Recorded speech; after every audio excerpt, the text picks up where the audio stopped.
Righto. Okay, flush button not working. Right. First port of call is a little fuse there. Okay. So I believe some bottles from Scotty's Advice, some are up the back there, so a little bit harder to reach. This is a Sirocco. Okay, the other one is save a bit of mess. Righto, empty out your filler tank, righto, or your flush tank.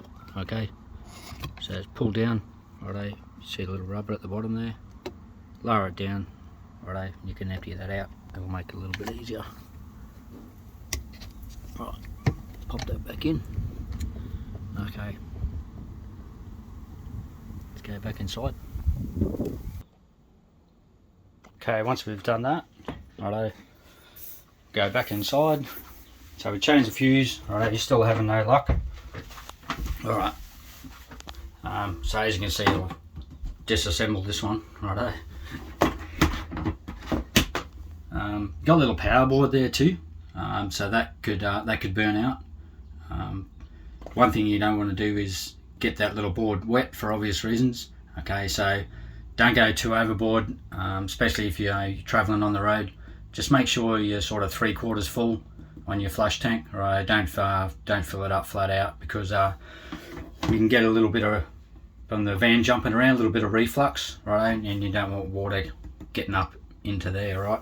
So the only thing saving that little board is this little bowl, alright, small little gasket there as well, okay, which sits in the top there, right?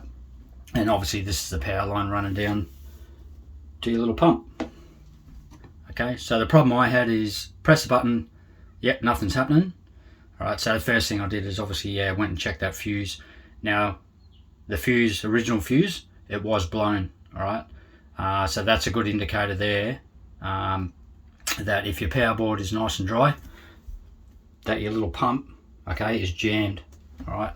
So don't panic, don't rush out and buy a new pump just yet. So because that's jammed, righto, then that's obviously blown the fuse. So the first thing I did is obviously replace the fuse. Try it again, right? No luck. All right. So what I've had to do is, none of this is screwed down. You can simply lift that up. The first thing you're going to do is remove your handle. All right. Then you pull up your power board, pull it out of the way. Then lift up the small little container here. Hello. And then what you need to do is pull your pump up. Now I did have a bit of trouble trying to get the pump up, because that hose there is actually, it's quite stiff. And then obviously running off that as well, and then drawing, righto, and then pushing water into your bowl. Alright. So yeah,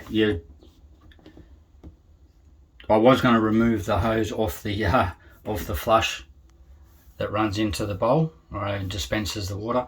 But yeah, it's quite stiff and it's on there pretty well. So what I've done is emptied the flush tank, okay, reached down as far as I could on the hose, right, and then lifted the pump up and out of its little recess that it sits in, where it sits in the bottom of the flush tank. So what was the problem? All I needed to do was get a fine screwdriver, righto, and then just push that little wheel around, right, because it was jammed. All right, so that was the issue.